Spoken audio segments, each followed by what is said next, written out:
ಹಿಂದಿನ ದ್ವಾಪಾರ ಯುಗ, ತ್ರೈತಾಯುಗದೊಳಗೆ ಬೇರೆ ಇತ್ತು ಜೀವನ. ಕಲಿಯುಗದೊಳಗೆ ಬದಲಾತು. ಈ ಕಲಿಯುಗದೊಳಗೆ ಬದಲಾಗಿ ಬರೇ ಹೆಣ್ಣಿನ ವ್ಯಾಮೋಹ, ಹಣದ ವ್ಯಾಮೋಹ, ಭೂಮಿಯ ವ್ಯಾಮೋಹ, ಇವು ಮೂರು ಕೂಡಿ ಅಹಂಕಾರದ ಮನ ಬಂತು. ಯಾವ ಮನುಷ್ಯನಲ್ಲಿ ಅಹಂಕಾರ ಬಂತು ಅದನ್ನು ಕಳ್ಕೊಳ್ಳುವುದಿಲ್ಲ, ಅವ ನಾಶ ಆಗ್ತಾನ. ನಾಶ ಆಗುವುದು ಶತಸಿದ್ಧ. ರಾವಣ ಅಹಂಕಾರ ಬಂತು, ಸೀತಾದೇವಿ ಎನ್ನುವುದು ಅವಾಗ ಅವನ ಅಹಂಕಾರದಿಂದ ರಾಮ ಅವನ ಶಿರಚ್ಛೇದನವನ್ನು ಮಾಡಿದ. ಇನ್ನು ಏನಪ್ಪ ಅಂದ್ರೆ ಭೂಮಿ ಮೇಲೆ ನಾವು ಬದುಕುವವರೆಗೂ ಕೂಡ ನಮ್ಮ ಕಣ್ಣು ಮುಂದೆ ಎಲ್ಲವೂ ನಾಶ ಆಕ್ಕವು. ನಾಶ ಆಗದಂಥ ವಸ್ತು ಯಾವುದೂ ಇಲ್ಲ. ಗಿಡಗಟ್ಟಿಗಳು ನಾಶ ಆಕ್ಕವು, ದೇವಸ್ಥಾನ ನಾಶ ಆಕ್ಕವು. ಆ ಪರಮಾತ್ಮ ಅಂತರ್ವ್ಯಾಪ್ತಿ, ಬಹಳ ಸೂಕ್ಷ್ಮ. ಅವನ ನಿನ್ನ ದೇಹದ ಸೂಕ್ಷ್ಮ ಕೂದಲು ಉಗುರ ಉಸಿರಾಟ ಇರುವುದರಿಂದ ನಿನ್ನ ದೇಹದೊಳಗೆ ಆತ್ಮ ಐತಿ. ಆ ಆತ್ಮವನ್ನು ಬಲಪಡಿಸಬೇಕು.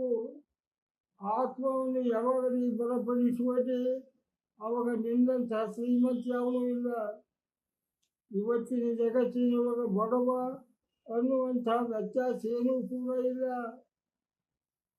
ಆ ಬಡವ ಆತ್ಮವನ್ನು ಶುದ್ಧೀಕರಣ ಮಾಡಿಕೊಂಡಾಗ ಆತ್ಮ ತನ್ನಿಂದ ತಾನ ಹೇಳುತ್ತ, ಈ ಆತ್ಮವೇ ಬಲ ಇದೆ.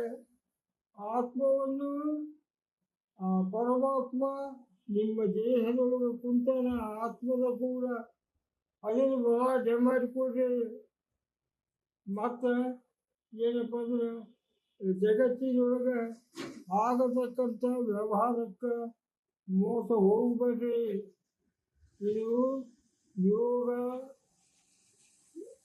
ಯೋಗ ಮಾಡುವುದರಿಂದ, ಇನ್ನು ಸತ್ಕಾರ್ಯ ಮಾಡುವುದರಿಂದ ಇದು ನಾಶ ಆಗತ್ತೆ.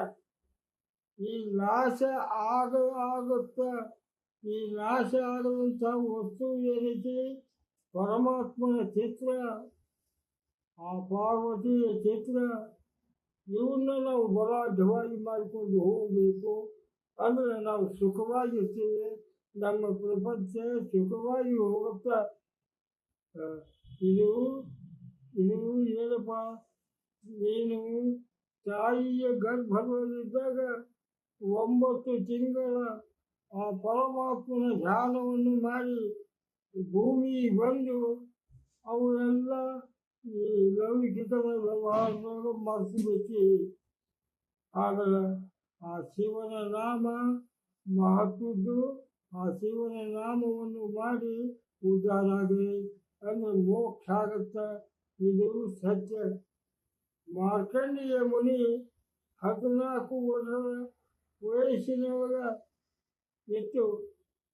ಅವನು ಆ ಪರಮಾತ್ಮನ ಯೋಗವನ್ನು ಮಾಡಿ ಯಮಧರ್ಮದಿಂದ ತನ್ನ ಸಾವನ್ನು ತಪ್ಪಿಸಿಕೊಂಡ.